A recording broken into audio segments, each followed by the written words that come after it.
My name is John Pope, and I'm a life and health agent in California. If you're in California and would like an appointment, please feel free to reach out to me. Today I'm going to cover what Part D is and how Part D works. It is important to understand how Part D works even if you do not take prescriptions currently. If you do take several prescriptions, it may be best to reach out to a health insurance agent like myself to go over your specific needs, especially if you're on a fixed income. Let's get started. What is Part D? Part D, D for drug, covers your prescriptions. Part D prescription plans are also known as PDPs. You can have coverage through a standalone PDP, or you can have prescription coverage included in a Medicare Advantage plan that includes Part D. Part D works the same either way. It is worth mentioning that each plan varies, so it's important to shop around before you choose a plan. One plan might cover diabetes better than another, or you may have a rare condition and need a specific drug that is only available through one plan. There are 25 choices in California alone, so it's best to not just pick one blindly. A good agent will do the homework for you. No two Part D prescription plans are the same. Part D is not covered by original Medicare. For 2022, there are 25 PDPs to choose from in California. Each PDP must use the same base formulary set forth by Medicare. An insurance company can add to the formulary for their plan, but cannot remove any drugs that Medicare requires. And just so you know, each PDP must have two choices for a condition. And very important, once you choose a plan, you are locked in until the next AEP, annual election period, which we will cover in a moment. All PDPs have the following in common: a monthly premium, annual deductible, a network of pharmacies, drug tiers, and phases. We'll go over each of these in detail. Monthly premium. Every PDP has a monthly premium. If you take a couple generic drugs, maybe a lower premium PDP will suit your needs. If you take a higher tier drug, maybe a higher premium PDP will save you money throughout the year. This is the reason it is important to do your homework or reach out to a professional like myself for assistance. Annual deductible. Each PDP can have a deductible of up to $480 for the year in 2022. The deductible usually applies to higher tier drugs, but each plan varies. This deductible resets each December 31st. Pharmacies. Each prescription plan uses a network of pharmacies. A preferred pharmacy provides advantageous pricing for some prescription drugs. Standard pharmacies are generally more common, and out-of-network pharmacies do not count toward your costs during each phase, such as your deductible phase. We will explain those in a moment. Drug tiers. Prescriptions are broken down by drug tier. Tier 1 are preferred generics. Tier 2 are generics. Tier 3 are preferred brands. Tier 4 are non-preferred brands. And Tier 5 are specialty drugs. Drug plan phases. Each prescription drug plan has a series of phases where the cost of the drugs can change. This includes the deductible phase, the initial coverage phase, the coverage gap phase, which is also known as the donut hole, and the catastrophic phase. Each December 31st, these phases reset. So now let's go through each phase of a drug plan to give you a better understanding. The deductible phase. If your plan has a deductible, you'll pay the plan's negotiated drug costs until you have reached the deductible limit.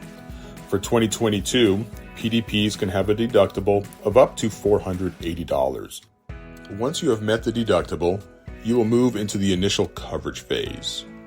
Let's go over an example. Drug A is a Tier 4 drug. It has a negotiated cost of $400. That means you will pay $400 for drug A during the deductible phase.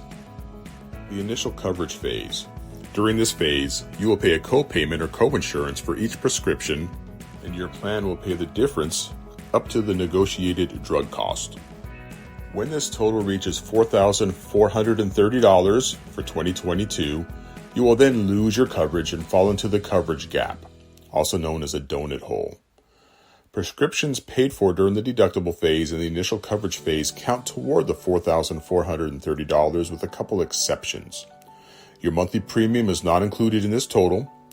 Prescriptions not covered by the plan are not included in this total. And prescriptions filled at out-of-network pharmacies are not included in this total.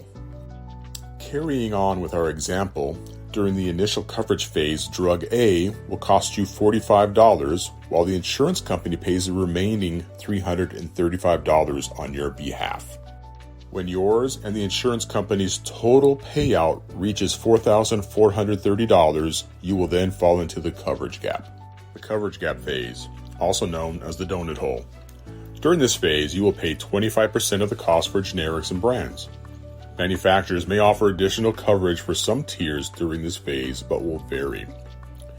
This phase continues until your yearly true out-of-pocket troop costs reach $7,050 for 2022.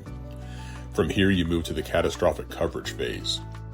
Your costs that apply to troop are a little different than the other phases and only include what you paid during the deductible phase, what you paid during the initial coverage phase, the almost full cost of brand name drugs, and what you paid for any generic drugs.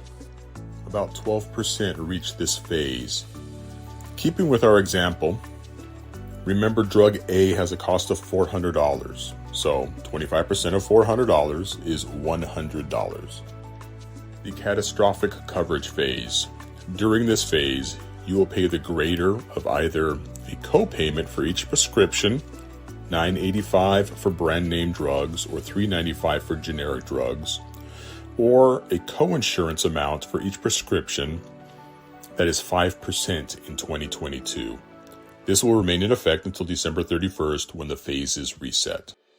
So continuing on with our example, drug A with a retail cost of $400 during the catastrophic phase would be the greater of $9.85 or 5% of $400. So it would be $20. The annual notice of change. This is very important. Each year, your drug plan will send you an annual notice of change by September 30th. It's very important because the annual notice of change includes changes to your plan, if any. A plan might cease to exist. When this happens, the drug plan will put you on the next closest plan, which might not be in your best interest. This might increase your costs, which would be a good reason to reshop your plan during the annual election period. Plan might change the cost on your prescriptions or possibly remove a drug they added. Again, this would be another reason to reshop. Any changes will be effective January 1st of the new year. The annual election period. The AEP occurs each year between October 15th and December 7th. During this time, you can reshop your drug plan, and this includes Medicare Advantage plans as well.